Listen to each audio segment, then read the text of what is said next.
Action!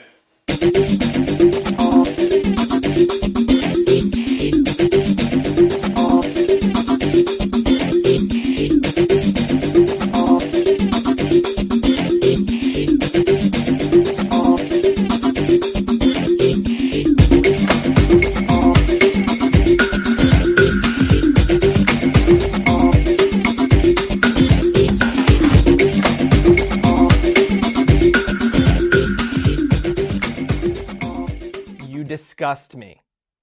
Grow up. We're back again, episode 3 of What's the Script? How you doing, Chris? Aye, all well. The sun is shining. Nothing to complain about. Weather is free. Make you wanna move. That's a song for him that it's fucking old enough to remember it. Finlay Quay. It was Scottish. I think it was a 90s song, man. Aye. Didn't look Scottish, but it's definitely Scottish. Well, I name like Finlay. I know, and Quay as well. But if you Google him, you'll be like, that's Scottish, aye. But anyway, I digress, man. I'm going off a tangent. We haven't started yet. So it's good to see you again, Biggin. As we said last week on all the socials, today we are covering the 2004 comedy classic, fucking classic, that is Dodgeball, a true underdog story. Aye, underdog. That's what they were actually going to call it before they call it Dodgeball. Just That's the right. underdog. Aye. That's right. I did read that myself, but didn't have the same ring yet, did it? And the other bit of trivia as well, it's the slogan for it was something about, what was it again? Grab life with the balls or something. I grab life by the balls, but in America it was only the ball. Do you know what I mean?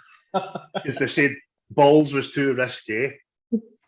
So just to give you the synopsis, folks, if you've not seen this film, if you're an absolute gonk and you've been on Planet Zorg for the last fucking 20 years, film's about White Goodman, played by Ben Stiller, who is the owner and founder of Globo Gym. Now, he'd love nothing more than to own Average Joe's Gymnasium, which is right across the road, owned by Peter LaFleur, paid by Vince Vaughn. Long story short, Vince Vaughn's needing 50 grand to keep his gym opened. White Goodman's going to buy it when the bank forecloses. Vince Vaughn's gym has to look for the money, and then they find out about Dodgeball. More or less, innit? Aye. I mean, these things just seem to find a way to crop up and save the day, these things. That's it. But for the intro onward, the intro just bams right into the film, and it's the advertisement, the television advertisement for Globo Gym. And it's your first first introduction to Ben Stiller's character, who is fucking awesome, man. White Goodman. He's easily one of the best things ever created in Hollywood, by the way. There's just no way around it. See, just it's the hair, mate. The hair is beautiful, mate. It's beautiful. Aye. Feathered and layered cotton, you just don't see it anymore. Even see for this, the start, mate, it's just I can't remember how long this film runs for, but from start to finish, it is just joke. And disclaimer, man, I mean, sure you're the same. Before we get any further, see, for every joke we do, paraphrase, we'll miss another 10, won't we? Aye, definitely, mate. There's just, again, so much, man, so much that you're going to miss. But it's just we underhand things, man. It's brilliant. I don't know why I don't get the credit that it deserves. It's honestly amazing.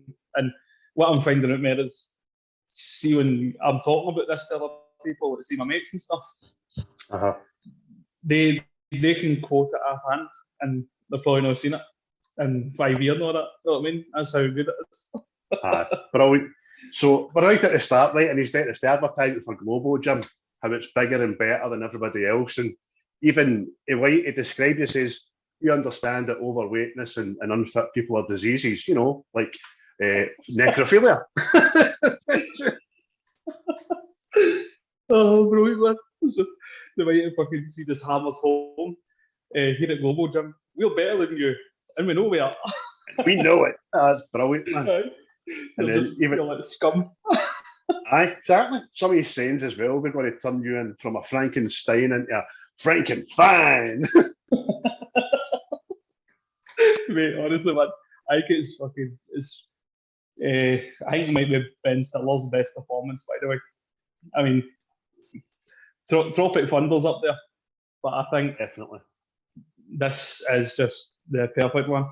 Which have you ever seen a film? It's a Disney film. Aye. It's called Heavyweights. Yes, yes. That is he's not the same person, isn't he? Aye. Somebody alluded to that. It was asked about that in an interview in about 2013-14, and he didn't deny it. He just says, well, I can see how you came to that conclusion. That's a possibility. I'm not going to say otherwise. But aye, it just directly taking it off it. It really has, man. You need to watch Heavyweights but to see it, man. So we've got White Goodman, right? He's gone from strength to strength. He's got the 4 million turnaround every year, the Globo Gym. Everybody's perfect, chiseled and beautiful. And then we cut to Peter. Peter's sleeping on a couch, getting licked by a dog in his nether regions. I know, and he's just the complete opposite, isn't he? He's fucking fucked, completely tired, looks lazy. This is a shambles. The answering phone's full of like demanding fucking money off everybody. He's got his full life story in the first 30 seconds. 5 messages in his answer machine, and the major ones: we're going to cut off your water and power today. You know what I mean? Because he's currently in the mirror, fucking brushing his teeth with chocolate milk. Did it swallows that? He just well, that's technically chocolate chip mint milkshake, isn't it? Chocolate milk, yeah. He's just right in a bit it into his teeth, and you're like, what? How bad were your teeth to fucking brushing it with chocolate milk and make them fucking better? Oh, fucking amazing, man. Even when he leaves the house and get out his car, his motor is it's a shambles, man. Challenge. Aye, went about a place and fucking escape to New York, man. It's just it's just horrible, isn't it? Aye, and it gets like that, coughs and splutters into life, isn't it? And it's going to be a good day. And you're like, if that's a good day, fuck, you're getting shut off and everything. But it's a bad day. And fucking all the while we've got the wee tune, the wee fucking down. Brilliant, man. But you think his motor started, it's going to be a good day. The next scene is him getting pushed around the corner, the average Joe's. But for then, even though he's done his luck, he's not got a pot to piss in. You know that he's ever the optimist, isn't he? He just looks on the bright side all the time, man. Aye, he just obviously as he walks into his gym, the average Joe's, he's just you meet the crew, or fucking the entourage, and it's just everything he's saying to them is like a pick me up, isn't it? It's like don't give up hope, and this is a guy that's just had his water on that shut off. You know what I mean? Even Owen that says he's run a dating site for an answer machine dating site for 2 months. He's not had one message left. And he says, hey, just look at the bright side. There's somebody out there for everybody.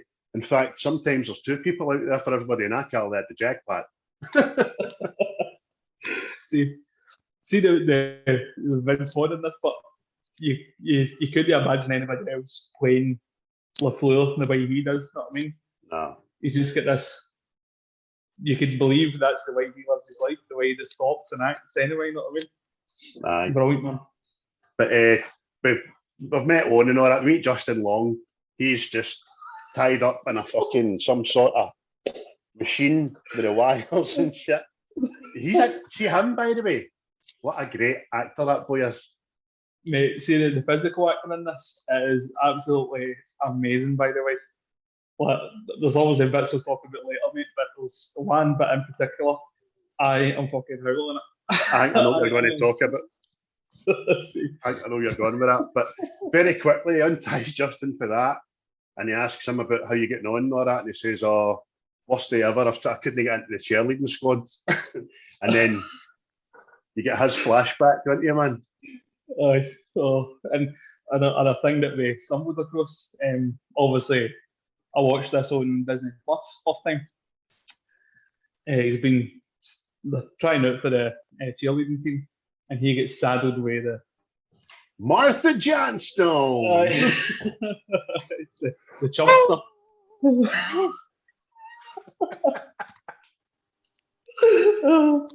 But in the Disney version, well, actually in the normal version, she goes, I'm not wearing any panties. Aye. But on Disney Plus, it's cut that out. They'll just wing them. So obviously, mate, I was thinking that myself. It's like you've cut panties out, but there's other stuff in this that you've left in. I'm like, it's very weird. The her not having any panties is extremely prevalent to the fucking whole joke, innit? Because, for long story short, Martha Johnstone's a kind of rotund young lady, and Justin's got to lift this rotund young lady above his head, man, by the feet. And she just says to him beforehand, I'm not wearing any panties. Right? So he gets her up to a bit there, and he can't cope anymore. But the way she falls on him, he falls back on his back, and she does legs akimbo, fucking right on his face, man. Watching the alien film with the face hugger and stuff. Hi, so that's why you did her not having any panties on. Because the next sound effect, you fucking know she's getting any pants on, man.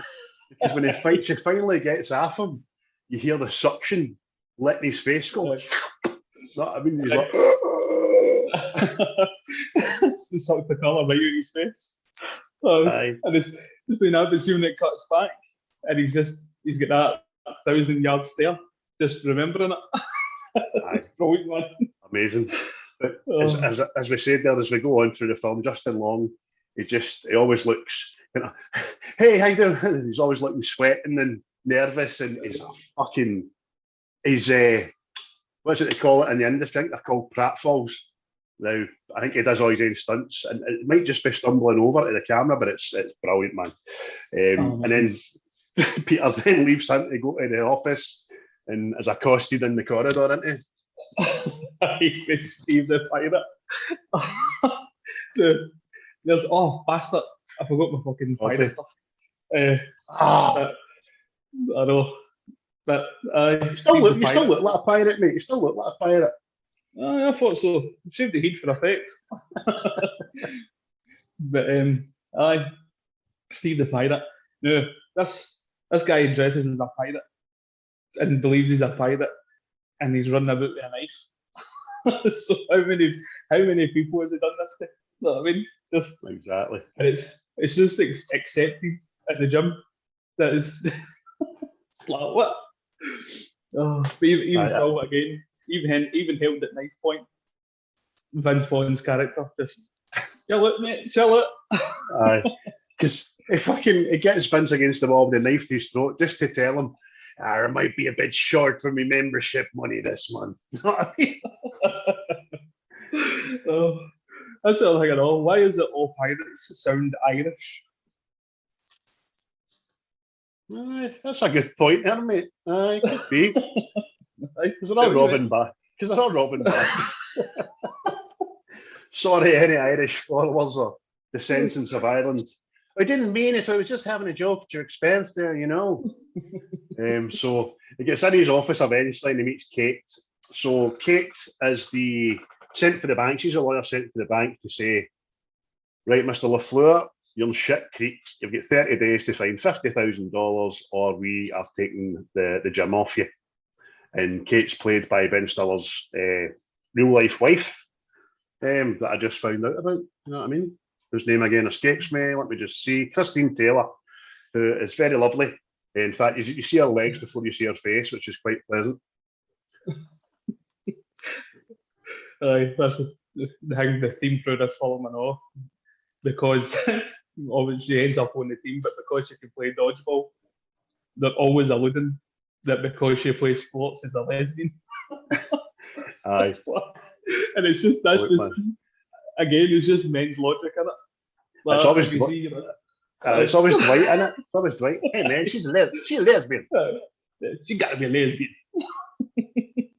And then you can see Peter there's a bit of a womanizer and all that, and he's giving her a chat, and he says, "What does he specialise in?" She says, "Mainly sexual harassment." The fabled is it filing system for all his bank debts, just opens this cupboard and just shit on a paper, was it? But in that time, she does divulge to him, because he does say to her, he says, "I mean, who's want to buy my gym anyway?" And they find out Dwight's wanting to buy it, or White Goodman next door. He's wanting to buy it, bulldoze it, turn it into a parking lot. As Peter finds out when he goes across the Global Gym to meet him, doesn't he? Oh, mate, see when the scene cuts to him and it's like his personal trainer. It just it's just got a theme of so gay, doesn't it? the big guy Michelle just behind him. Bitch, one more bitch. Aye. And see when they get off, they start the training, they feels good about himself, they starts fucking woo, skirting each other's asses and stuff. And then he starts wiggling his junk and he's like, enjoy the show. Did you see the show? Oh, mate. And that's when you look in the office and all, but and it's got the pure theme of pure like gay. It's all purple, and then there's like pictures of six packs and statues of guys wrestling and all this. Which is another, the colour purple as well was a kind of big thing for that other character in the other film as well. That's his favourite colour. Yeah. So there you go. A wee bit of trivia for you as well. And so they're just having a good bit of back and forward. Peter's like, I'm going to find the 50 grand, blah, blah, blah. He says, I've got shareholders. You haven't even got cup holders. And then Peter's face, just, why would I want cup holders? I know, mate. That's just the scene of the film in this film. He's just getting shite comebacks like a wee boy. Just not getting the right thing to say. Oh, brilliant, man. It's so awkward, man. So goes back to Global Gym. He gets his band of brothers together. Fucking Owen and the crew, Gordon a lot, and they kind of hatch a plan. So, and even Owen's dense, man, isn't he? Why don't we date in Canadian dollars? Oh, man. So you see that bit, and then it cuts to Justin Long and the other guy is like Gordon. And you see Justin Long's about to start talking, and he just puts his horn across him and just leave that where it is. Just so you know, and if that's a route you're interested in going down, the 50,000 American dollars is 70,000 Canadian dollars. And he had to do it together. Where are we going to get $120,000 from? Just fucking funny. So they must have struggled. See, when filming this, see, just hold in laughs and stifle laughs and stuff because of stuff. It's just so mental, man. See, I know, but I mean, the only reason this film was made, right, was because Ben Stiller, who produced it as well, by the way, he agreed to take a huge wage cut, and he actually got paid less than £1 million for this, or it would never have happened. Because I can't remember who poo-pooed it. A couple of big film companies poo-pooed it, weren't interested. And then when it was eventually taken on, it was a set budget, and it ended up being $24 million, which is nothing. Do you know what I mean? Even in 2004.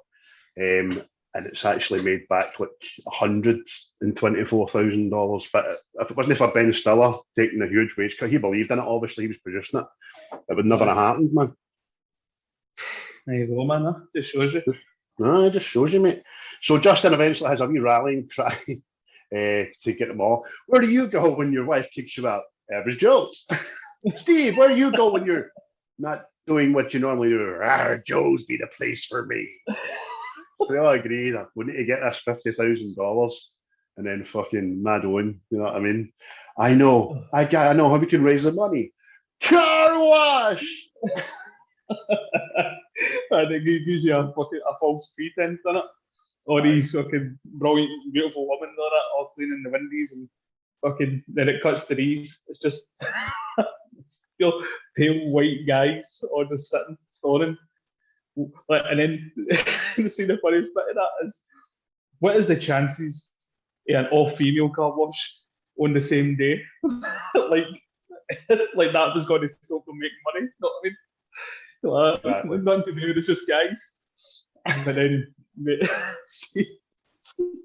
it's just that bit. Guys, I don't want to be negative, but the only money we've got is that weird guy that keeps getting dust into Lash's truck. That's it, boy. Get there nice and deep there. When you belly button. Fucking big redneck with a double dog. That's it, boy. Get in there nice and deep. There's poor Justin's arse up there with a pair of hot pants on. I know, man. And Pierre's like, okay, that's not good. So we get back to the office and all that, and what we're going to do. And Dwight goes like, we can sell blood and semen. Not together. Oh, fucking brilliant, man. Oh, seen a bit of times I've said that to people, it's unbelievable, man. Even the getting there nice and deep, like, it's amazing, man. That's amazing.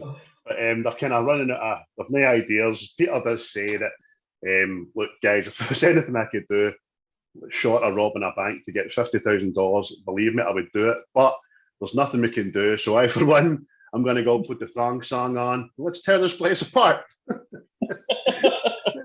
There we go. He goes, we play dodgeball. His wee magazine with all these stupid sports that nobody's heard of. Man, that's where they get the idea. And sign up for Dodgeball to save the gym. Brilliant, man. It's amazing, man. So eventually, Peter's like, look, I don't even know how to play dodgeball, for goodness sake, man. Young Justin says, look, I played at the school. I watched a video. It's like, can you get that tape? Yeah, I guess. Come on, Peter. They're all standing with their hands up for that. Come on. He goes, okay, what the hell? Yay! So the plan is hatched. They're going to compete in the dodgeball tournament for $50,000 in Las Vegas, which they have to qualify for, first of all. But it's then that we see is no, they've not got the hidden camera yet, have they? The next scene is obviously White and Kate. But first of all, I mean, fucking White Goodman's in front of just sitting with two electrodes tied to his nipples and a donut. You want that donut, don't you? Go on, take a bite. Take a bite. And he goes to take a bite and he just electrocutes yourself. Oh! Oh, man, brilliant. Big Michelle comes in. But see, another thing, have you ever seen Michelle's name tag? I thought it was just like the French name Michelle. Isn't it? They've actually put it down as M.E. Shell. Aye. I've never seen his name tag, but obviously I'm doing the research for this online. It's my hyphen shell. Well, that's what? He is my shell. Do you know what I mean? But so he, as you say, busts in and goes like, Miss Page is here to see you, sir. Okay, give me 30 seconds, Michelle, and send her in. Grabs a dictionary. He's got what I like to call a bobby pump. He's got a pair of cycling shorts that inflates his junk to make it look more bigger, you know what I mean? And he's reading he's reading the dictionary. She walks in, man. Brilliant. Are you reading the dictionary? Oh, you caught me. I like to walk off a mental sweat. Amazing, man. Oh, so he's of the mind the fact that he thinks that she works for him when she actually works for the bank. And how's my acquisition of next door going ahead? So I don't actually work for you, I work for the bank. And that is an impressive painting behind you. It's a picture of him wrestling a fucking bull, man. So that's a metaphor for me grabbing the bull by the horns. It's like, oh, I get it. Then he goes, that actually happens, by the way. That's brilliant, isn't it? I just really says that, man. And then, what is it? He's talking to her, isn't it? And he just, because he's no sitting right beside her, he starts like thrusting the seat across. And she's like just being uncomfortable. keeps edging this fucking overinflated groin area closer to her and all that. And he's like, we should get to know each other and throw off the shackles of employee-employer relationship. Unless you're into that sort of thing, because I got some shackles in the back. I'm only kidding. But no, I got them. She's got fucking shackles in the back, man. Oh no, I did. She's sitting talking and he's just staring at her. Just we should mate. I'm sorry, what? Date. We should date. You okay? Just threw up in my mouth a little bit. And then even at that, he's got a comeback, hasn't he? You know, in some cultures, it's considered good to actually eat vomit. Ben Stiller's he's a gem, I'm telling you, man. He's all valued the way he should be, man. Aye, but even at that time, I mean, Ben Stiller had, I mean, something about Mary was what, about 1998 or so. I mean, like from 1998 to probably 2008, everything he did in that kind of period he touched was gold, man, wasn't it? He had just had such a run. Even with the Fockers franchise and all that as well. Something about Mary. You've got this, the nights at the museum. I love them. I still watch them today because I got my kids into it. And even his character in that, Larry, man, it's just. And then you had Zoolander as well. And it's probably a sad indictment of the times that by the time Zoolander 2 came out, kind of the movie going fraternity had moved on for his kind of humour. And this is why this film is so great, man, because it just wouldn't have worked today. When he got away with half the things, but well, there you go. Disney Plus cut out panties. So what? As I say to you, Robert, why do channels even show movies they're going to just take shit out of? Do you know what I mean? It's not even, as I said, that was prevalent, that whole scene, that whole joke, that whole bit of Justin's past. Even if it's just prevalent to that sound effect of her giving off his face. Brilliant. It'd have been even funnier. I mean, if that was done in Family Guy when she got up, he'd have had no face left. It'd have just been a skeleton. But so she leaves the office, all that. We cut straight to Justin's got the video, the dodgeball video that was shown at school. And it's typical. Typical 1950s black and white. It's the most un-PC fucking videotape ever, isn't it? Aye. What's his name? Timmy? Timmy. Aye. Hey, Timmy. Hey there, Timmy. This sounds like a paedophile right away. Like what? Aye, so we Timmy's fucking painting the garden fence. And it's, hey there, Timmy. How would you like to take a break from that fine lead-based paint? Gee, mister, would I? Where are we now? You're in an opium den, Timmy. Fucking brilliant, man. No fooling, mister. Yeah, Dodgeball was invented by opium-addicted Chinamen. They use severed heads instead of balls. Then it comes back to him. He's fucking obviously popping opium.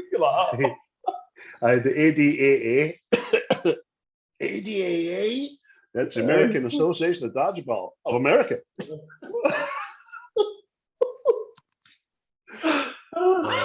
Fucking excellent. So, and then we're introduced to a young Patches O'Houlihan, who is 7-time ADAA fucking Dodgeball All-Star. He's the biggest thing in fucking the world in 1950s America.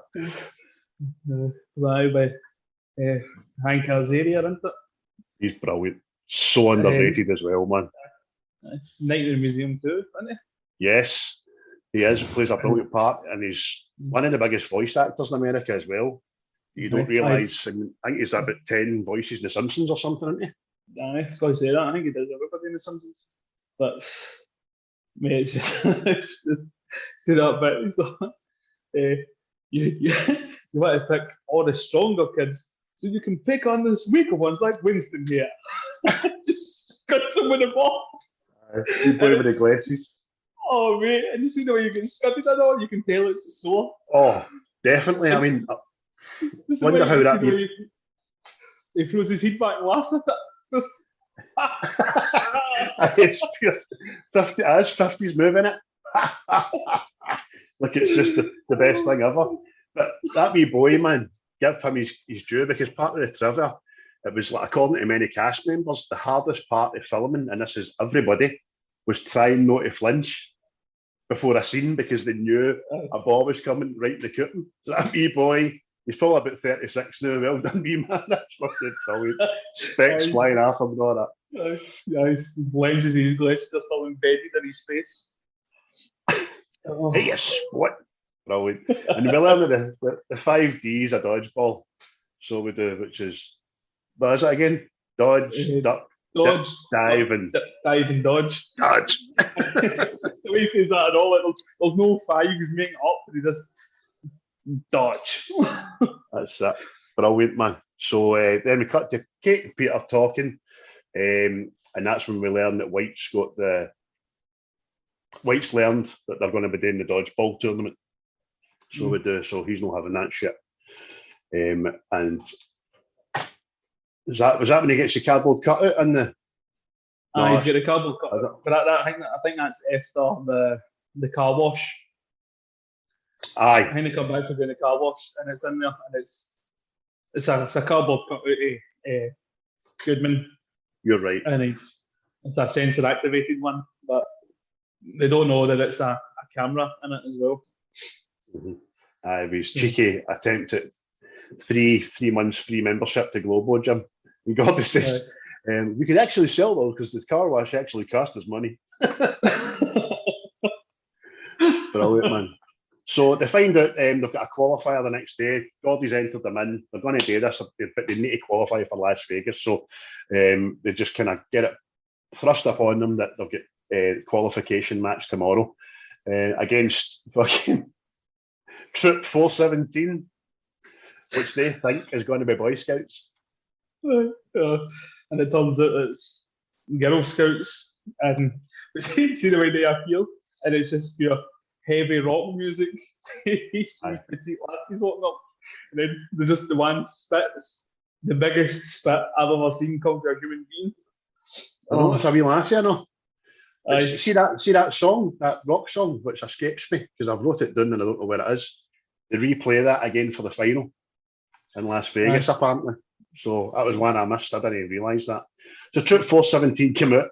Before that, we find out the Gordy's mail order wife has come to watch him with his 2 kids. There's that. And you just see like LaFleur looking at him, how's that going for you?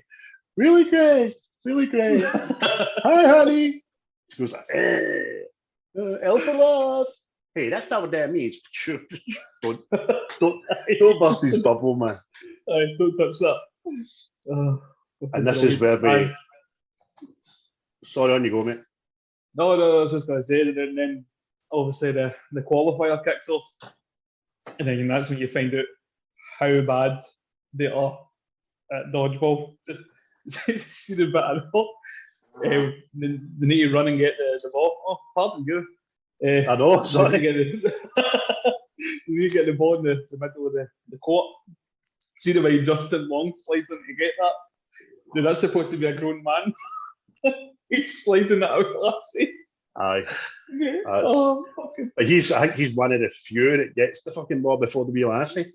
Do you know what I mean? Which is funny in itself. But we also find how hilarious Justin Long is at taking a hit. the lassies just start wailing on with these balls, man, and every hit looks like he's getting hit with a brick, doesn't it?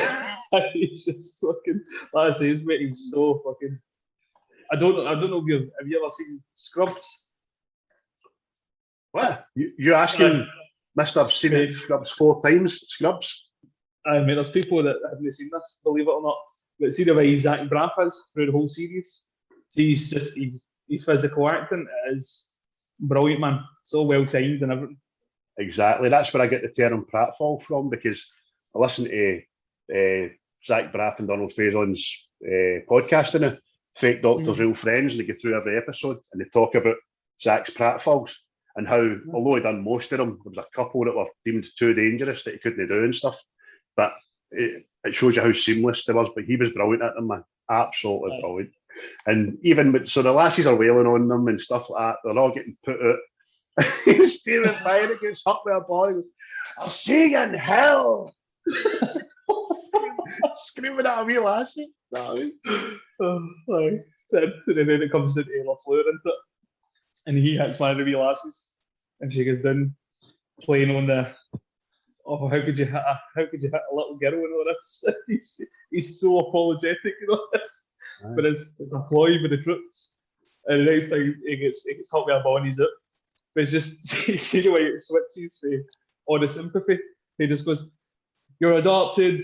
Your parents don't even love you. They've all won. He says it with so much spite in his voice, man.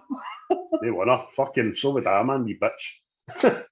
But we get to the presentation, and just as Troop 417 is about to be awarded qualification, a wee guy runs up a bit of paper to the adjudicator, and it turns out that one of the girls has tested negative for 2 different kinds of anabolic steroid and a beaver tranquilizer. God damn you, Bernice! this young lassie with fucking arms like Richard Keys that used to be on Sky Sports, big hairy arms, and she's got a monobrow and all. And then when she starts screaming, she sounds like a man, doesn't she? Damn you, Bernice! And it's doing that, see the way we celebrate it. Getting through the wee lassies getting disqualified. Not one foot given. I know. Brilliant. The guy after nothing end up in Dirty Sanchez is the name of the restaurant as well, which was totally deliberate, but so I've read, because it's if you don't know what a Dirty Sanchez is, you can find them on Pornhub, I think. That's all I'm saying. I think. Wink, wink.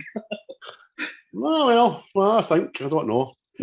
So they're in there having drinks, they're celebrating, they've got through against these minors, you know what I mean, by default. And that's when White appears. Yeah, with the new global gym team. And they've all got the coolest names. And they've all got the coolest names ever, man. They all sound like fucking Terminators. This is Razor. Blazer. And Blazer.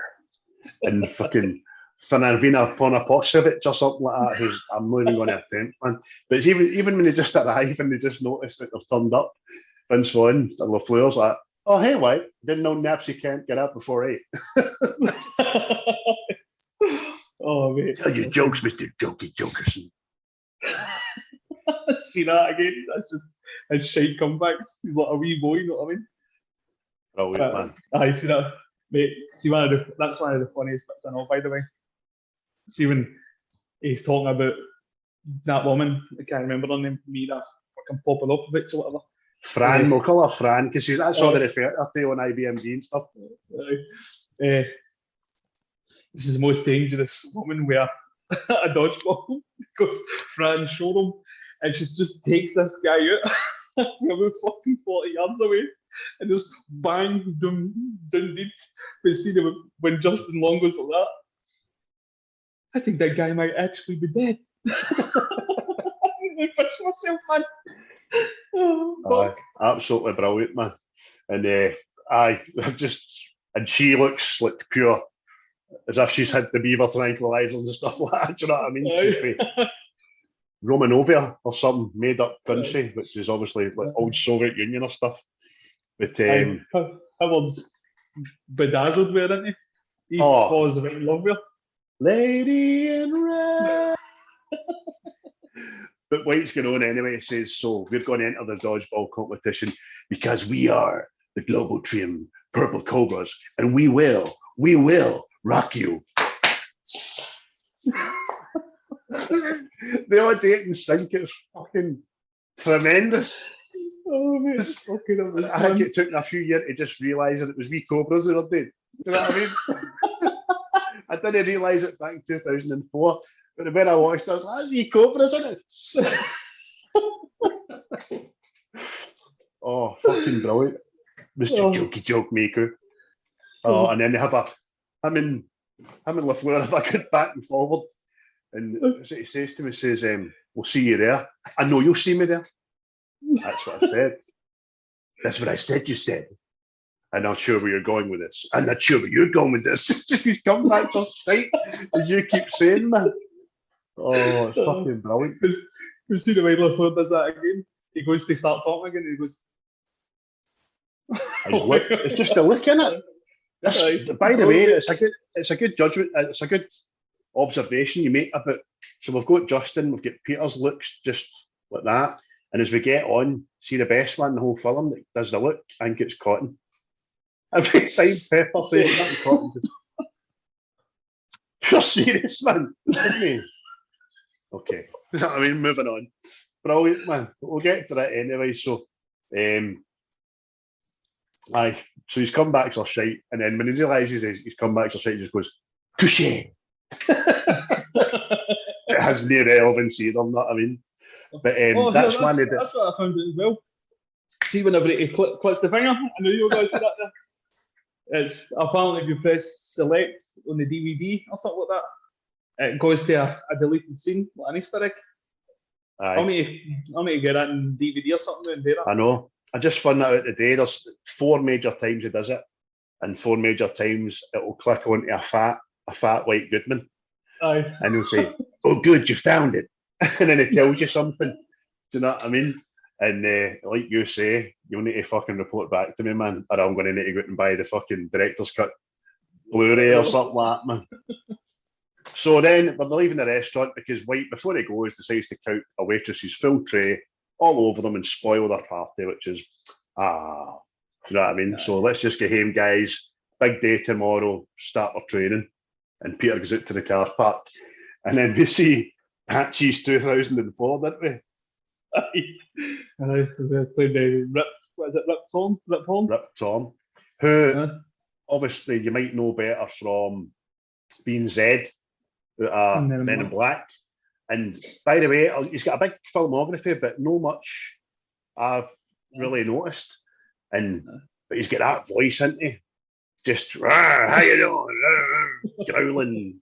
And he's obviously been fucking, do you know what I mean, beaten down by 5 decades of bullshit. And he's just an old, angry man that doesn't give a monkeys about what he says and who he says it to. You know what I mean?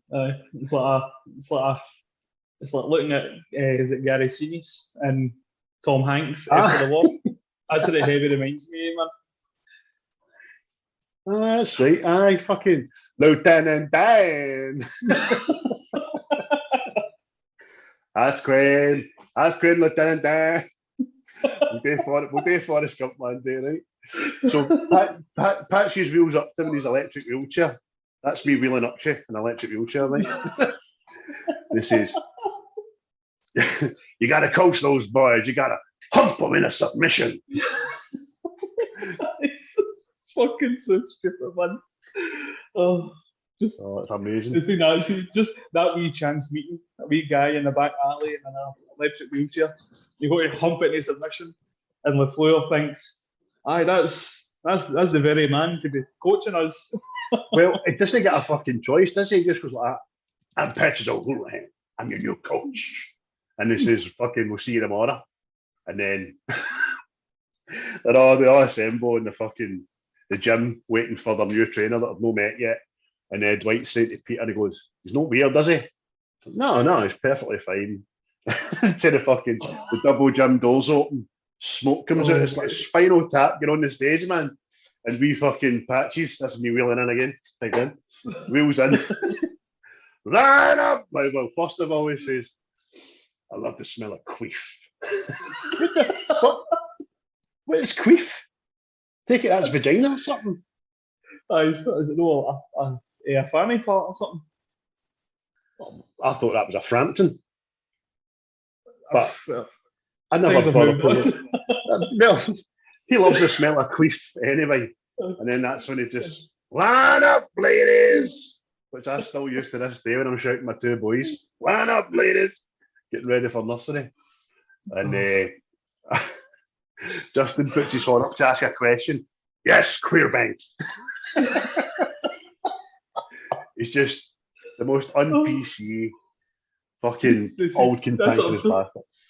But that's how good it is, because you're looking at, see, the old Dodgeball video.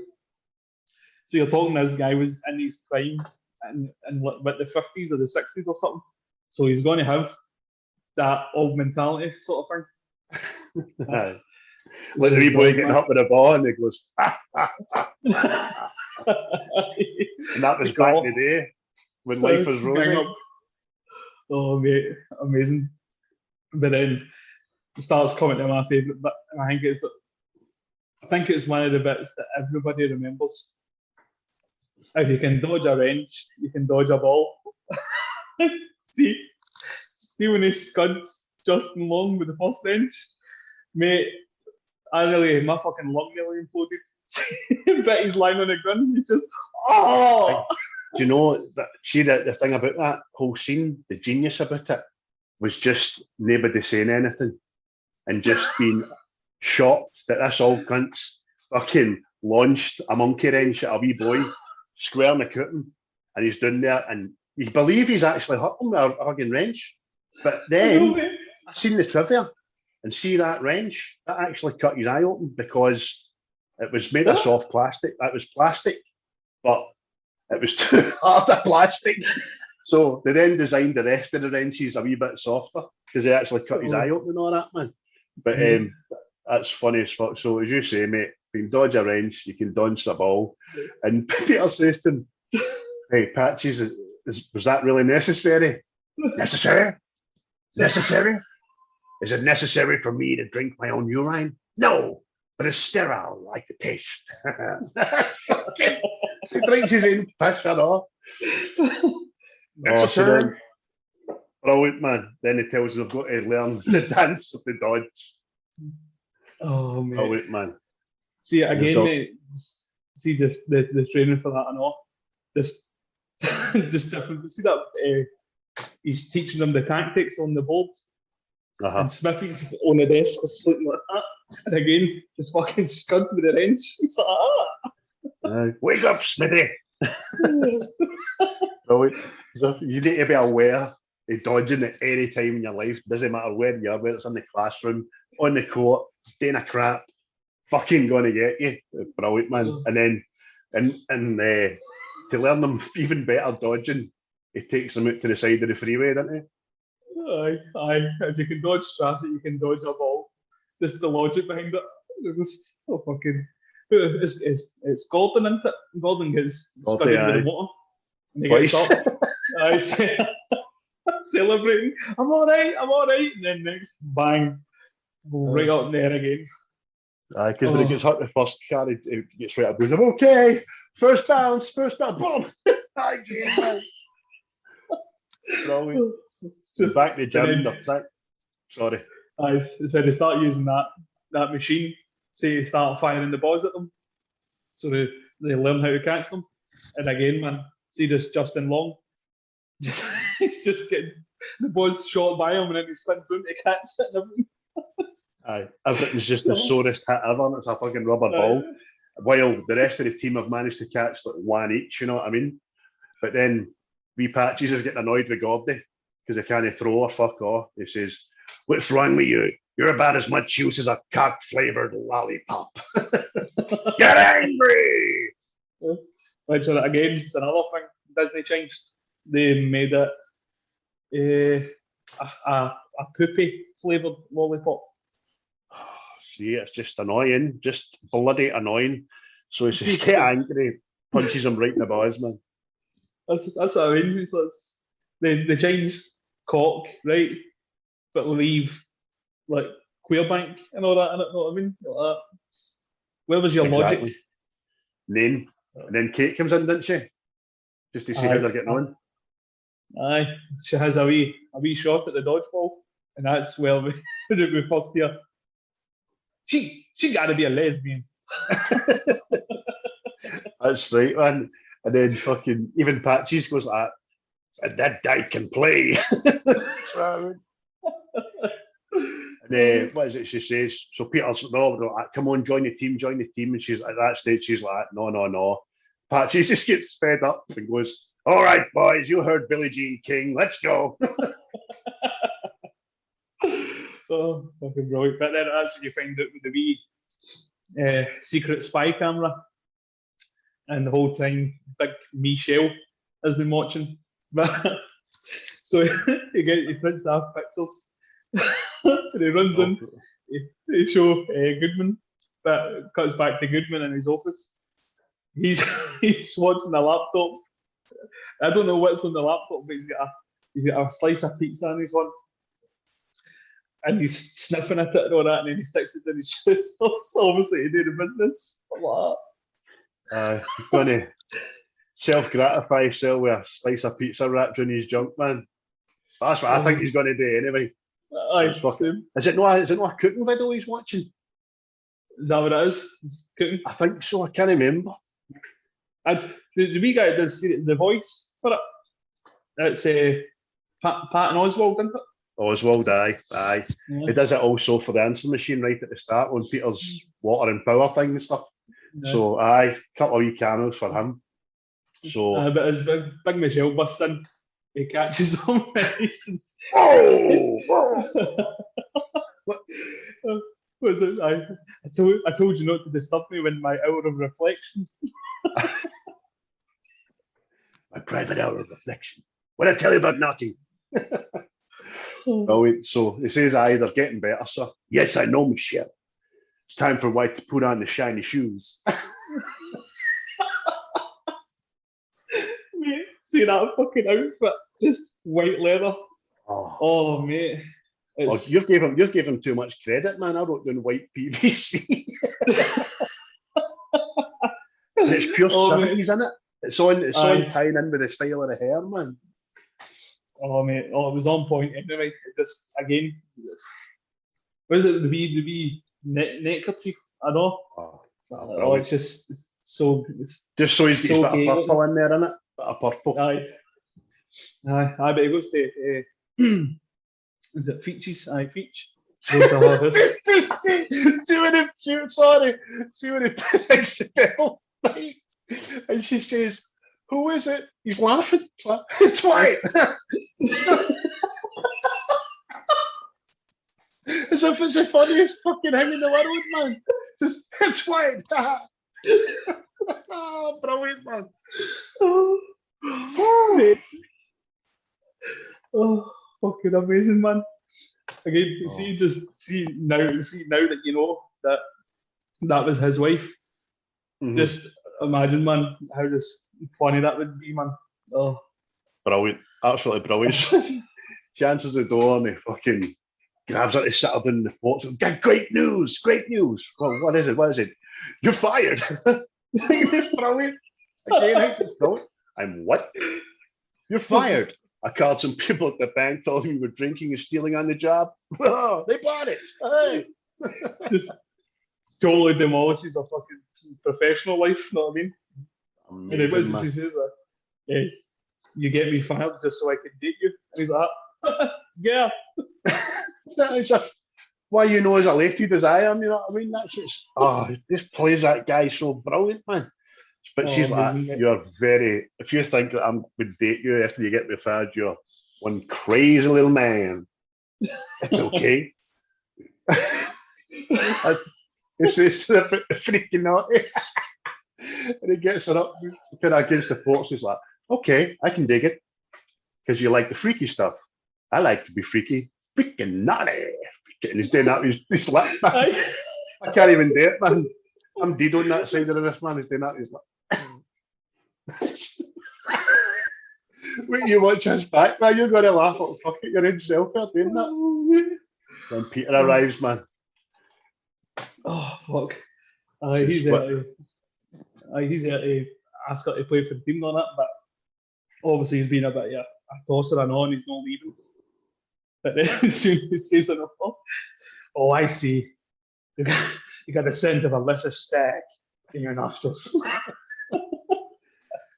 And he's just about to go in. I don't know if he just touches her the wrong way. He goes to lean in for a kiss or something, and she just fucking about turns him, fucks his face right against the porch, busts his lip open, man.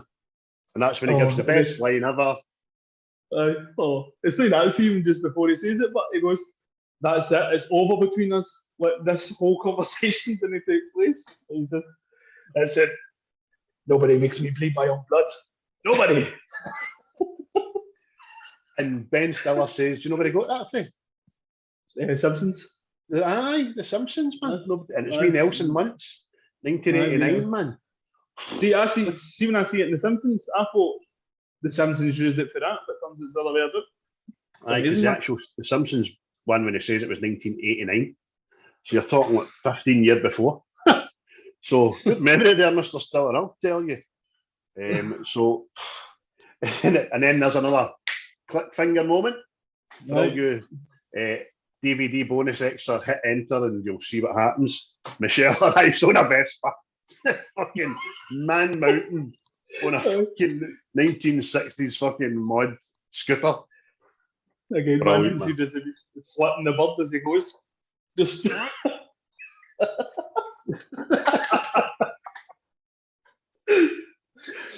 it's just petulant, isn't it? It's just wee boy syndrome, man. It's fucking perfect. Amazing, man. So Peter gets in the house, finds out that Kate's a bit fucking mental for the unicorns and that. A girly girl, as it were. Which is the fucking that's the chosen animal of Scotland, isn't it? The unicorn. Yes, it is. I done the tour. My missus took me on the tour of Central Station last week as a treat for my 1 year birthday of sobriety. Hey, and you learn a lot about the unicorn there. And there's only one in Glasgow. Do you know what it is? The bottom of High Street. There's a story behind that, but it's obviously no for a movie podcast. Do you know what I mean? Just it's just at the toll booth. There's a big thing maybe a unicorn on it, and it wasn't put there into the 30s. Oh, so there you go. Bit of trivia. But this time anyway, sorry guys for going off a tangent there. So White's obviously pissed Kate off that much that doesn't take much convincing. She says to Peter, "Look, I'm playing, I'm in your team. Don't you worry, I don't want your back rubbed. Don't want your expired memberships. I just want to see a wee dick's face when we wipe the floor." So brilliant, man. And then we're in Vegas, like almost immediately. And that's when you hear the commentary for the Ocho and all that. Well, that's where you get first introduced to Jason Bateman, which is I can't even wrap my head on it. You see him in that, he's obviously like a stupid Dodgeball pro, whatever it is. Right? BMX. He looks like a BMXer or a fucking skateboarder or something, doesn't he? And then you go for that, and then Ozark, where it's just fucking pure serious acting. It's just obviously shows you how good he is, but I just thought it was fucking amazing, man. And I used to give Jason Bateman a really hard time because I thought he was kind of pan-faced. I thought he was kind of the one character throughout his career, but doing some research, I've not seen like fucking a quarter of the stuff he's done, especially what was the series he was on for about 15 years, Family Ties or something like that. Arrested Development or something. That I've not even watched that, and that was one of the biggest things in America for a long time. But he's playing the kind of extreme sports, stupid bastard, spiky hair, and he's obviously ably like anchored by Gary Cole, who plays Cotton McKnight, and his commentary, and it's just fantastic. Welcome to ESPN, the Ocho. It's Jason Bateman. He's stupid comments through this. Is honestly amazing. See that bit fucking Vince Vaughn's character puts the blindfold on. He's put the blindfold on. Yeah, Karen, he's not going to be able to see very well. Aye. Another time he says, like, in this shocking development, and Pepper just turns on and goes, "I'm shocked."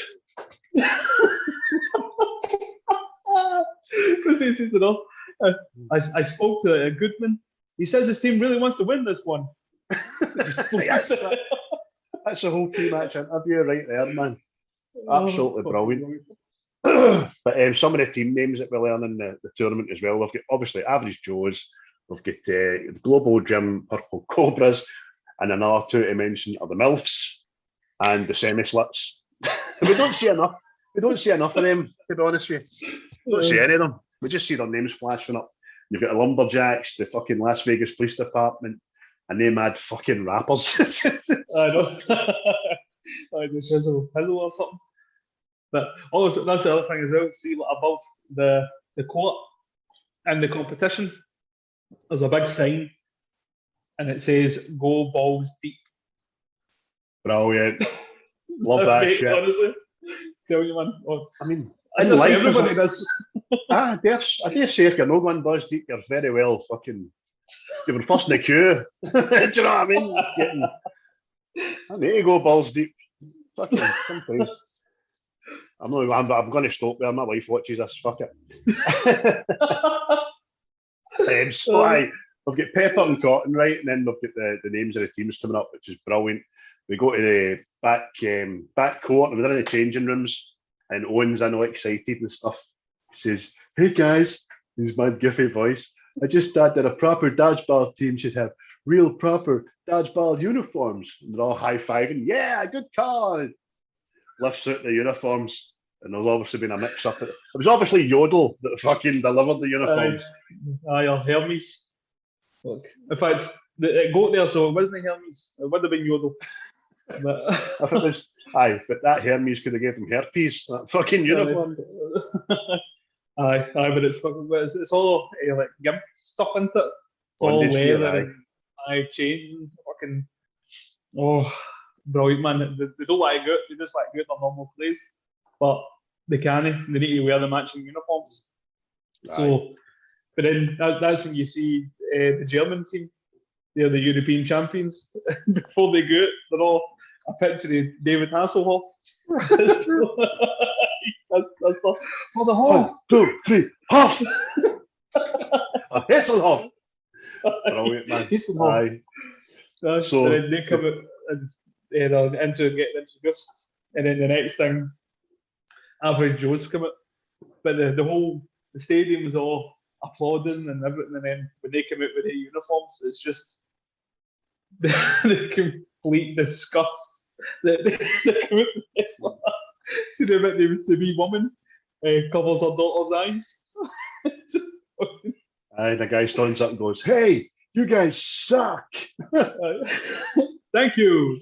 So we've got the Dodgeball Ocho dancers as well, man. And they're like risque dancers wearing bikinis and stuff, and McKnight's like that. What about those Dodgeball dancers? That's some good, clean family fun right there, can't hey? Know what I mean? All the while, this woman's covering the wee lassie's eyes because they're committing bondage gear. There's women fucking hardly wearing it and dancing about, man. Brilliant. Hasselhoff. So into the match, didn't they? What happens to the match, my man? Oh, well, you soon find out that they're maybe not as good as they thought they were, but the Joes get it done, sort of thing. I keep forgetting her name. It's Feach, isn't it? Is it Teach? Kate. Aye. So she ends up the last of the team on the court, sort of thing. And it's again, it goes to Patches. "You're the last man out there." So catches the ball and it brings the foil back in. It ends up 2-1. A 3-player swing, man. It ends up happening because it was only her against 4, wasn't it? Aye. Just shows you, man. Just shows you. She was the best player. It's no Steve the Pirate.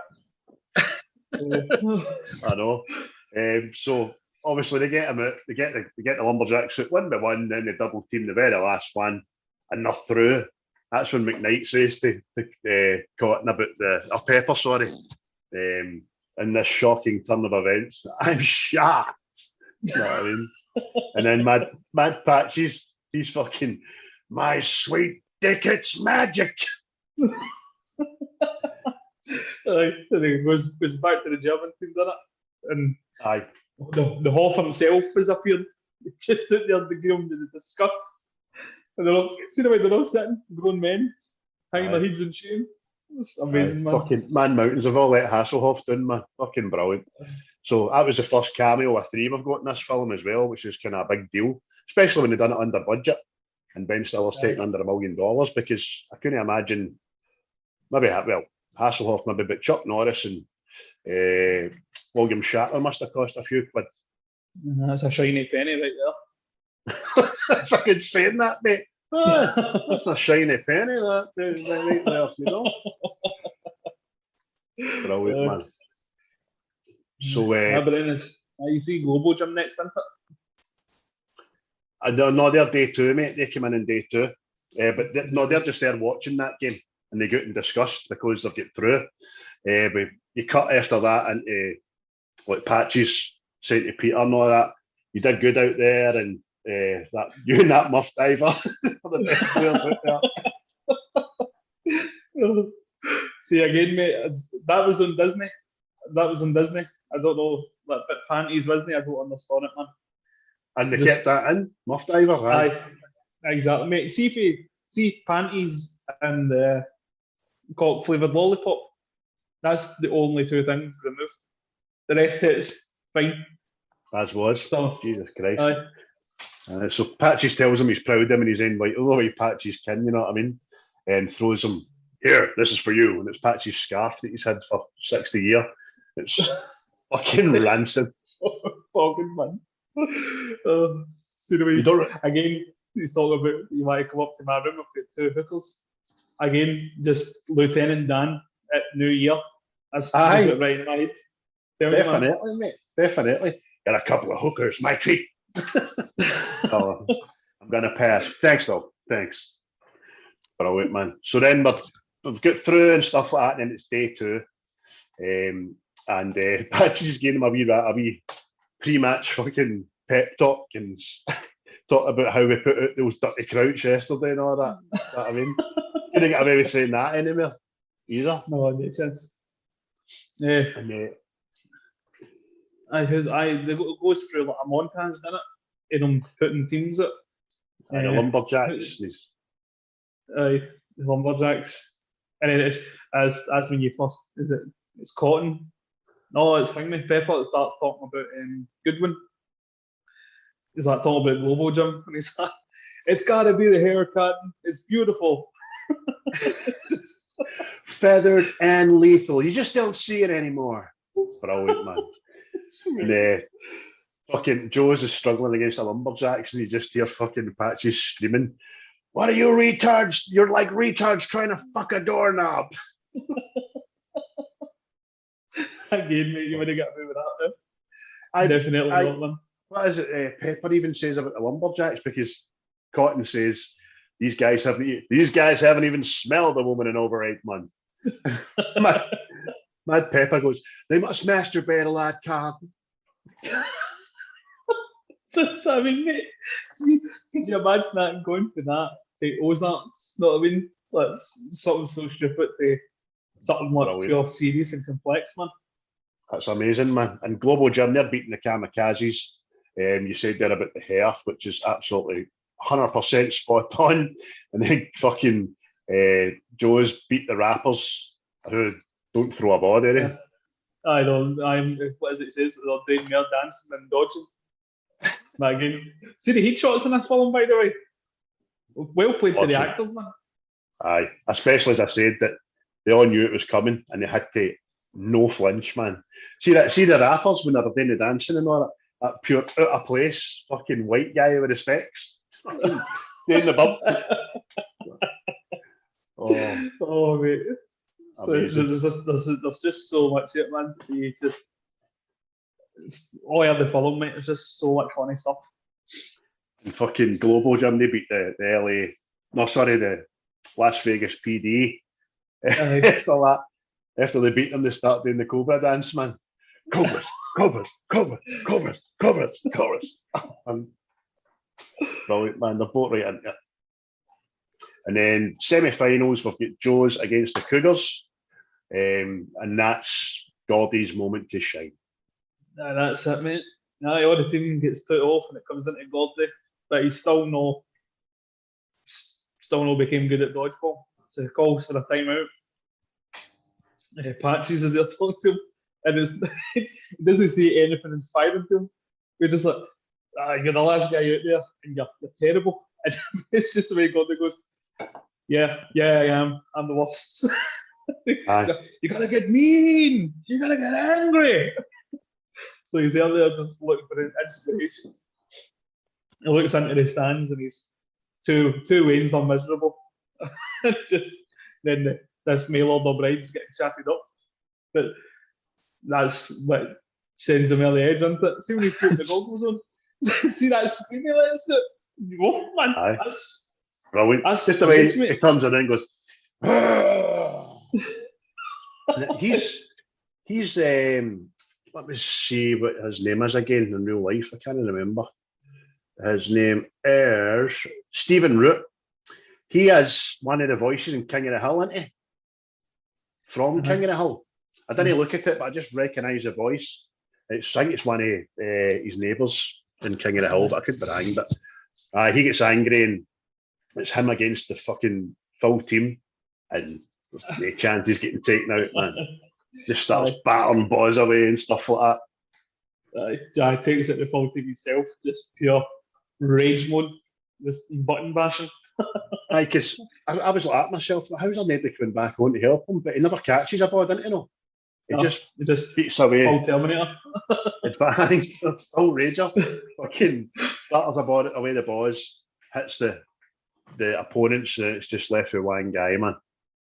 And just this mad screaming defiance again. But as he's in that much white rage, isn't he? He doesn't know he's won. On the team code.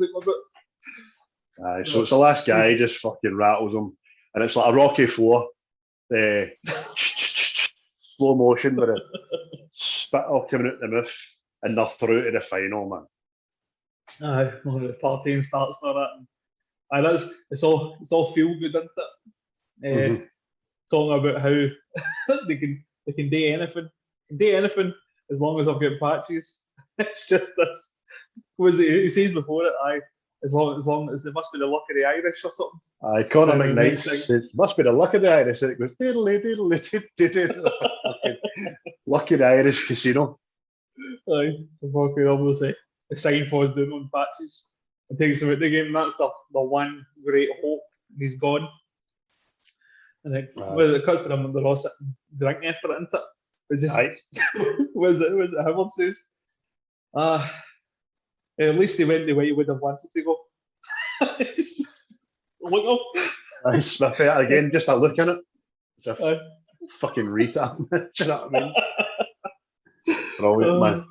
And by that time we realise that Peter's starting to lose a bit of faith. Kate's talking to the bar and she's like, you need to go and talk to the guys, man. What do you want me to say? Do you know what I mean? I'm sorry, I don't have a sorry your coach was killed by a 2-ton of metal Hallmark cards.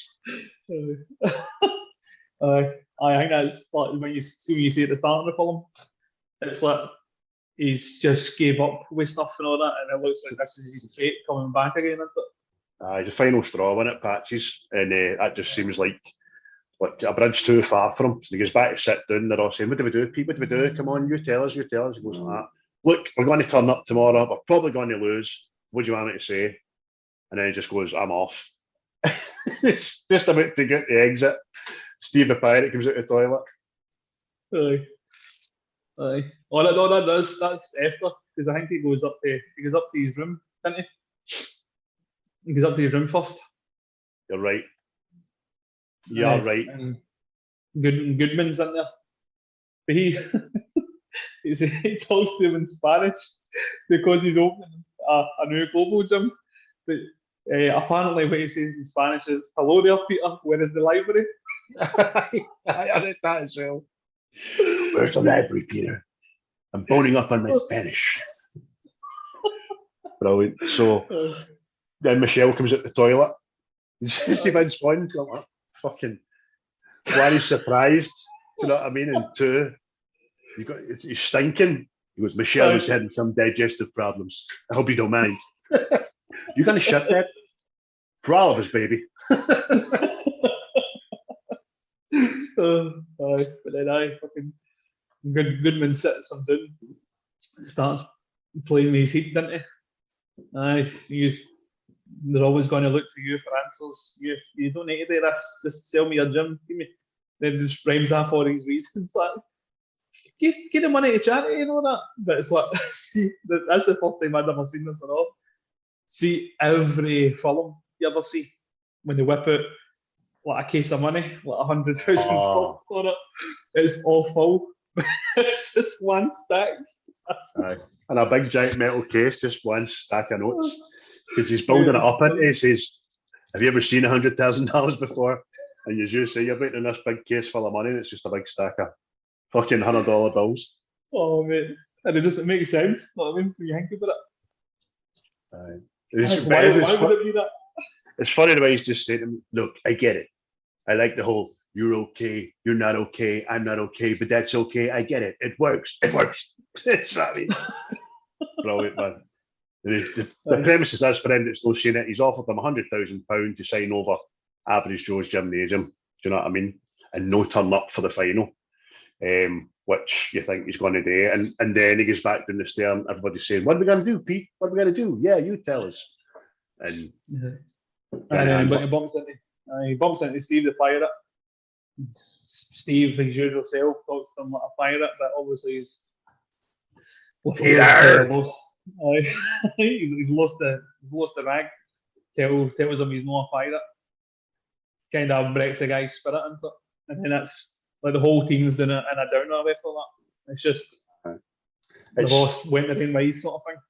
It's the only kind of time in that film I get kind of fucking pissed at Peter, but even the whole Steve scenario for then on in's a bit fucking, I don't know why it was kind of needed, but a day in a kind of way, but it wasn't, but it was, and stuff like that, but do you know what I mean? It's just a bit pointless, but so Steve's obviously feeling like shit, goes a walk in Las Vegas, and then he notices himself in the shop window what he looks like, people bumping into him, calling him freak, and then we get a wee cameo for the director, Rawson Marshall Thurber, who's the fucking arsehole that finds a milkshake at him. Hey, go back to, what is it? Can't remember. Pirate Island or something like that. I go back to Treasure Island or something like that and find a fucking full milkshake at him. And we don't see Steve again for a majority of the film. Yeah. We think he's not turned up on finals day. So, which is the next kind of thing. We get to the day of the final, don't we? That's it. Comes to the final day. Peter's checked out the hotel. He's disappeared. Steve's in the wind. But the team's gone to the competition anyway. On the way, Justin bumps into his sweetheart, who's having the cheerleading competition, but her boyfriend, he fell off the roller coaster, broke every bone in his body that somebody alluded to before. I forgot about that. But because he knows the routine, because obviously they try out at the start of the film, she's asked him to help him, which he agrees to.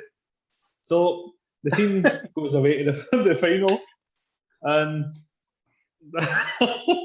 the teams all separated, and the ones that are there are staring defeat in the face. Aye. There's only 4 of them left because I don't know, because Amy's dragged Justin away without him being able to tell him where he's gone, but he will be back. Steve's fucked off, and Peter has checked out. So they're a bit down in the dumps and stuff like that. But as you say, Justin helps Amy and his cheerleading school team win the trophy. And then he gets his big romantic kiss before he says Stuart and all that. And goes to win his own trophy, as he says. Yeah. Meanwhile, it cuts back to Peter. He's in the airport waiting to leave. And that's when you get a cameo for, I was going to say Higby. Armstrong. Then American hero, Lance Armstrong. Well, that's the thing I know. I watched a documentary about that, and I know he was doping, but all the rest of them were as well. He was just the better cyclist. So how do you lose your hero status when everybody's at it? But it's just it maybe no age well because he's sitting saying to him, I didn't get up, I didn't do this, but I'm sure you've got a good reason for why you play in the final. you're getting a Morales and a guy that cheated practically. Aye, exactly. But at we the time, didn't it know was that then. It was just the all-American hero that felt like quitting when he had brain, lung, and testicular cancer. But he didn't give up, but he beat that and he won the Tour de France another 5 times and stuff, and makes Peter feel pretty shitty. And obviously, we don't know it then, but Peter's kind of hatched his plan with $100,000 at bribe that was given by White. So we then cut straight to the final, and out of the smoke, Lobo Jim are coming in. You know what I mean? One after another. They're mad wee dance for kind of snowy shit.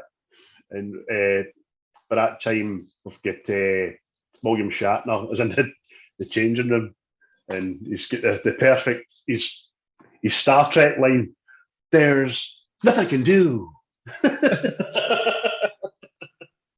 Oh, fucking brilliant. It's that bit I know. Dwight and Howard are talking. He's like, Steve the Pirate's not here. And Howard, who's Steve the Pirate? So, what? So the guy that dresses like a pirate? A guy dresses like a pirate in their team? Fucking brilliant, man. Where are you? You know what I mean? And then so we're getting to the court. They've not got enough players. Globo Jim have just about to be announced the champions by default. And Peter comes in. See what is it again? See when White's arguing, but because obviously what is it today? Own plays. My mind's went fucking blank. Yeah, Peter shows and it goes to the vote of the committee to see if they're going to play the final. Let them play or no, and it's a 3-swing vote, and they've got the first guy thumbs up, wee woman thumbs down, and it all rides on the last judge. Pans there. It's fucking Chuck Norris. Who's now become one of the most used fucking gifts ever on the planet. But again, it's no explained why Chuck Norris is the judge. Nah. just more in for a wee picture.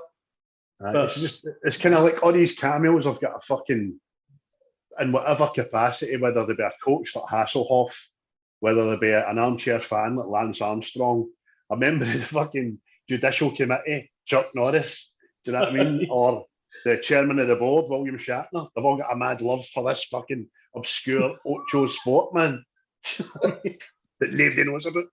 It's fucking brilliant. But Chuck gives me a thumbs up anyway, didn't he? Aye. And then the final commences. That's when I first see the big sign at the court.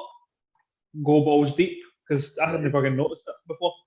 But you've seen everybody line up. Oh, maybe that's why Steve was there.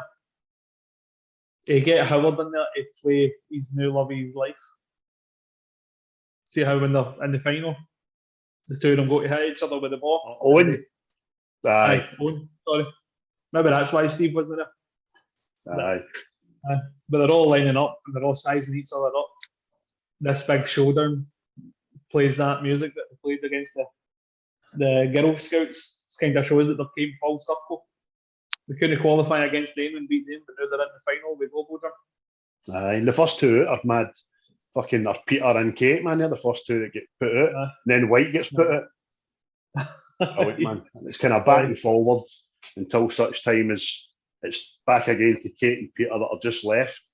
And Peter gets put down on the deck, didn't he? Foz. And well, before that, it's down to Justin Long, the boy that couldn't dodge anything. Can't catch, can't dodge anything, can't dodge Frenchies, can't catch the balls. It comes down to him, and he probably pulls off the hardest catch ever, sliding on his knees and catching the ball. Side on. Then obviously Kate comes on, she catches it, and it brings Lafleur on. But Justin at that point is still the lovey-dovey thing, and his new girlfriend's in the stand with all the people and the leather stuff. They're on the crowd as well. Justin, I love you, and it's just this pure emotional moment, and then just scud with the ball right in the heat. I love you, boom. And then you think Globo Jim have won, didn't you? Aye, there's a, what is it? Oh no, sorry. You better Ben after Stiller that, so. says, aye. Chochi loves Chachi or something. Johnny loves Chachi. It's just Peter and It's Kate left. Kate. Aye. And obviously Peter falls. And Kate does the sacrifices herself to keep Peter in the game. Obviously, 'cause Peter must be the best player. I don't know. Maybe it's just selfishness. But as she's walking off after doing this good deed, Goodman hits her with the ball. just Scuds her right in the face. I bet he loved doing that, man, being married to real life. You know what I mean? Take that, And wee Smithy goes like that. That guy's a dickhead. But it's down to Peter, Michelle, and White. Peter gets Michelle, but at the same time, White hits Vince Vaughn, which is a thing I read as well. Apparently, that is how the movie was going to end. It was going to end with Global Gym winning it. But after test audiences seen it, didn't like the way it finished. Mm-hmm. So we get the ending. Obviously, you see it. White steps on the line, so therefore it goes to sudden death. But it goes back to who's that American tennis player? John McEnroe. Jimmy Connors, he does it. That's what he says. That's what kind of stupid call is that? Kind of you're following rage. When I read that, I thought it would have been McEnroe, but it was actually Jimmy Connors. He was saying, "I'm out here busting my hump at 39 years old, and you give me that." You know what I mean? But obviously, as you say, it's a foot fault, so Peter's not been eliminated, and Conor McKnight realizes, ladies and gentlemen, you're about to witness the greatest event in sporting history: sudden death dodgeball. And then he goes through the rules and all that, and Pepper's all excited, and Pepper needs new shirt, new shorts. Shatty sell excitement. Brilliant, man. So what's the rules again? They're in a triangle, aren't they? Aye. They stand in a triangle. They can't stand outside that. Catching the ball does nothing. So it's just like a sudden death. Whoever hits whoever first wins. And then this is when you get the Peter gets this. What is it he says to White? Oh, you look awful fat in the pants. And he's just plays with head a bit. He walks away feeling his ass. No sure. They look fat in these pants. What is it he says? But don't go crying to your mummy when I beat you in front of all these people. When he goes, don't go crying to your daddy when I mop you with it. That's one less Again, another shitey comeback. Just fucking leaving it, man. But then Peter gets his wisdom. He used the blindfold. But even then, he looks at it, he sees patches. But see, the patches says that's an inspirational thing. But then it sits there like awkward. He's like, just bye-bye. Aye, fucking brilliant, man. Just an edit. You can do this. I believe in you. And then he cuts back to Peter's face. It cuts back to Patches waiting in the last bit of inspiration. Bye-bye. Brilliant. Absolutely brilliant. So Peter blindfolds himself, standing maybe 20 feet away from White. They both get the ball. Referee goes, "Dodgeball." And it's whoever hits who first. And he kind of flinches and stuff, Peter. What does it say? So obviously McKnight says. It appears Peter LaFleur has blindfolded himself, Cotton. Yeah, he's not going to be able to see very well. And that's another look. Aye. Brilliant, man. Gary Cole, man, absolutely brilliant. Just the looks. So White's obviously thinks he's got it in the bag, picks the ball, flinches. Peter doesn't move 1 inch. And then he just says something daft like, "Okay, goodbye, LaFleur." Flings the ball. And it's a pure Matrix moment, isn't it? Aye, pure fucking the Matrix. The one dodges it, picks up his ball, and throws the most powerful throw known to man. I mean, actually takes White off his feet. Takes him right off his feet. And Joe's win! That's him. We've won the 50k. Absolutely brilliant, man. And another bit of trivia about the film there is you're not allowed outside that triangle. But in actual fact, if you watch it back, you'll see, because when Peter dodges, he kneels down and throws. And when he kneels, he fits outside the triangle. So, I need to go back and watch that now. that's apparently a bit of trivia. I'll need to look for it myself. So Joseph won. Everybody's going after nuts. Absolutely brilliant. Okay, White's getting carried out with the rest of his team and all that. Owen and Fran end up winching in the middle of the court. And then we find out that Kate isn't a lesbian. Aye. Aye, she's actually a hooker. I know, she runs there, and she's talking to a woman, and she starts kissing a John, woman. what are you doing here? And Dwight's like that. See, I told you, she's a lesbian. And I'm not a lesbian, I'm bisexual. Just starts kissing Peter, and he's just, oh snap! Brilliant, man. Absolutely brilliant. And then by that time, he's laid out the plan because White thinks, it doesn't matter, you signed your gym over to me, blah, blah, blah. And everybody's shocked. And he says, no, I did, you're right. However, money wins better than money earned or something like that. And tells him that he put the 100 grand on average Joe's at 50 to 1. So he's won $5 million. And by that time, fucking Steve the Pirate comes back with a haircut, looking like a normal guy. Hi, Peter. I get my haircut and no want to be a pirate anymore. And then, but Peter's obviously, by this time, goes like that. Look, you might be a pirate if you want to be a pirate. And besides, if you're not a pirate, who's going to split all this spirit treasure with me? And his first reaction is just to go, yeah. There's like two different people in it, fighting fucking Joe the body. Amazing, man.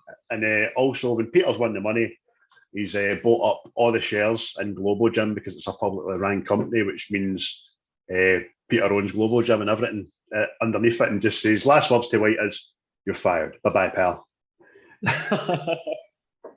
It's just the way he's running.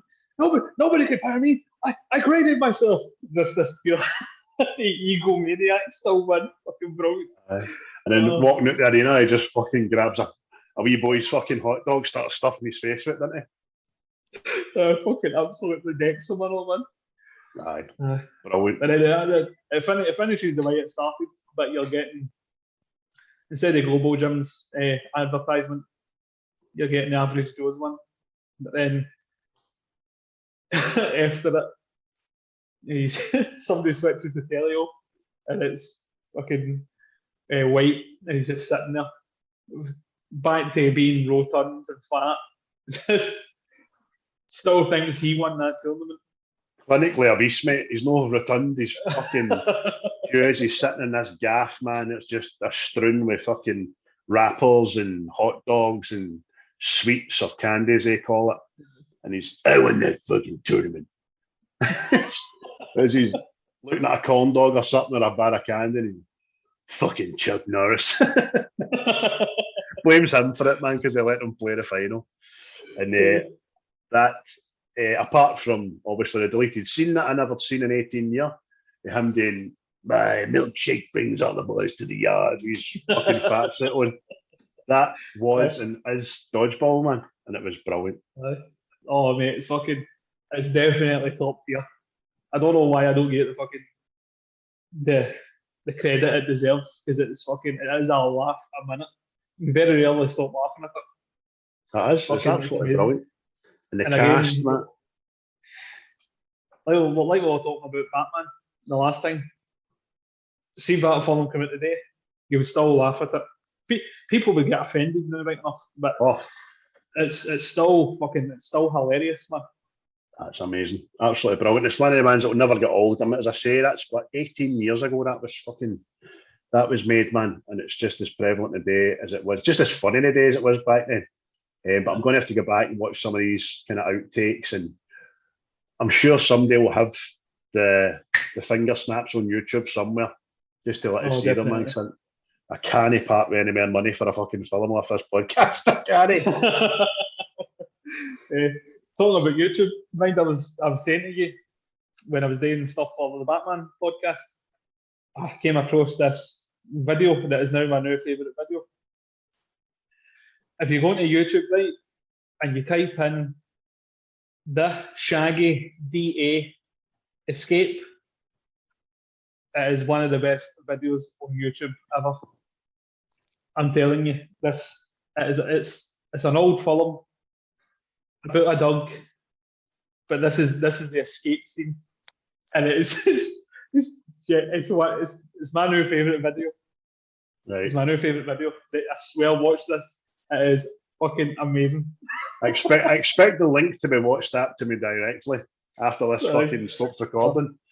Oh, anybody who's listening, watching, whatever, the Shaggy DA escape on YouTube. Thank me later. Right. There you go, folks. We'll end on that. What's the next film?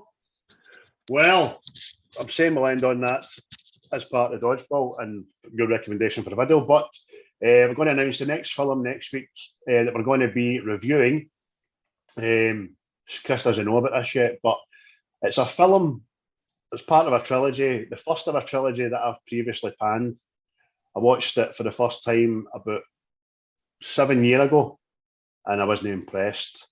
But seeing as it's the 50th anniversary, we're going to be watching this week The Godfather, and we're going to give it our best shot next week to see if maybe I fucking wasn't in a great frame of mind watching it the first time around, and there was too much going on, or I had my phone in my hand or something. But I'm going to watch it properly, because I feel like the only guy on the planet that's fucking said this film isn't that great.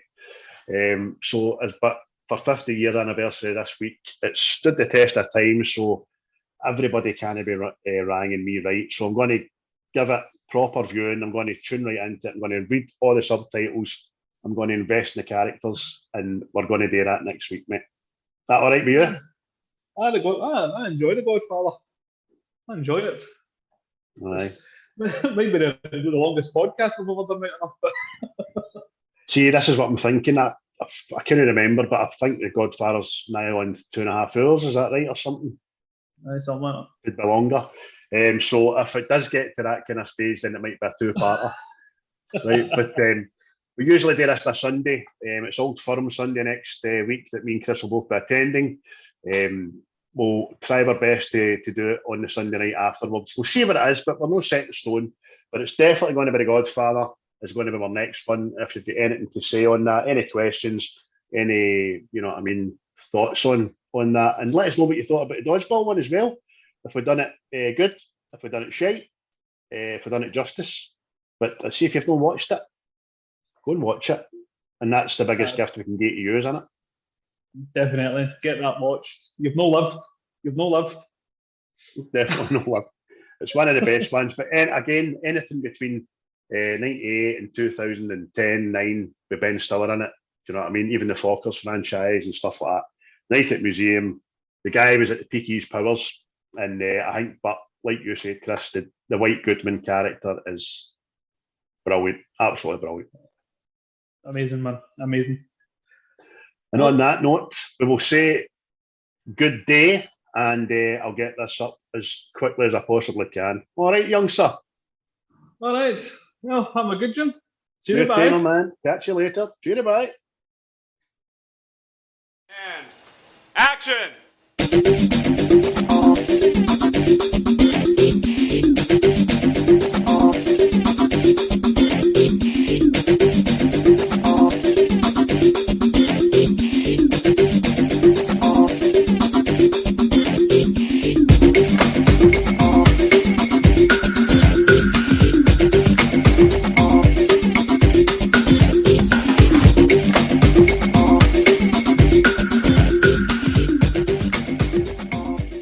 Disgust me.